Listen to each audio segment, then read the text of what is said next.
ढोलकपुर नाम के साम्राज्य में एक जाने माने ऋषि रहते थे जो लोगों का भाग्य बताने के लिए प्रसिद्ध थे।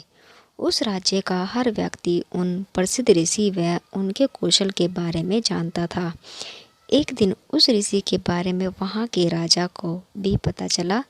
राजा के मन में भी अपने भविष्य जानने की इच्छा होने लगी। इसी के चलते उसने अपने सैनिकों को ऋषि के पास भेजा और पूरे आदर सम्मान से उन्हें महल लेकर आने का आदेश व आमंत्रण दिया। राजा की आज्ञा के अनुसार सैनिक ऋषि के पास गए और ऋषि को राजा का आमंत्रण सुनाते हुए उनसे महल चलने की प्रार्थना करने लगे। ऋषि भी सैनिकों के साथ चलने के लिए तैयार हो गए।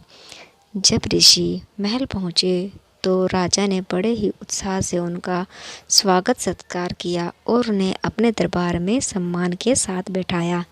जब ऋषि ने थोड़ा आराम कर लिया तो राजा ने ऋषि के सामने अपने मन की इच्छा रखी और उनसे अपने भविष्य के बारे में पूछा। ऋषि ने राजा से उनकी जन्म कुंडली मंगाई और उसे ध्यान से देखने लगे। कुछ देर तक राजा की कुंडली देखने के बाद प्रसिद्ध ऋषि ने राजा को बताया कि भविष्यवाणी में उनका भाग्य आशीर्वाद भरा हुआ है और जीवन में सब कुछ अच्छा ही होगा। इस तरह ऋषि ने राजा के भाग्य के बारे में अच्छी अच्छी बातें बताई। राजा खुद से जुड़ी अच्छी भविष्यवाणी सुनकर बहुत प्रसन्न हुआ। उसने खुश होकर ऋषि को सोने और चांदी का उपहार दिया। इसके बाद ऋषि ने राजा से अपने भविष्य से जुड़े दुर्भाग्य के बारे में पूछा। राजा के पूछे अनुसार ही ऋषि ने राजा के दुर्भाग्य से जुड़ी बात भी बता दी। उन्हें सुनकर राजा बहुत क्रोधित हो गया और वह गुस्से में ऋषि पर चिल्लाने लगा और धमकाते हुए कहा कि इतनी बेतुकी बातें करने की आपकी हिम्मत भी कैसे हुई। राजा ने गुस्सा होते हुए अपनी तलवार निकाली और ऋषि की तरफ इशारा करते हुए कहा कि अब मुझे मेरी मृत्यु का समय बताओ।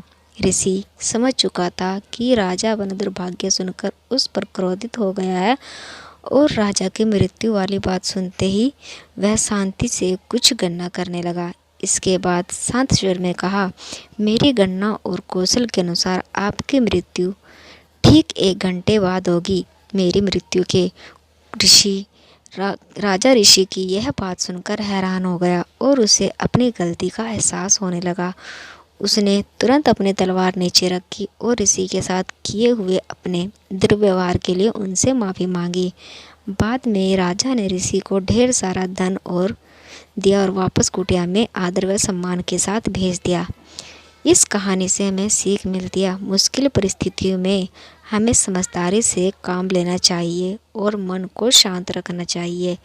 यह हुनर हमें हर परेशानी से बाहर निकाल सकता है।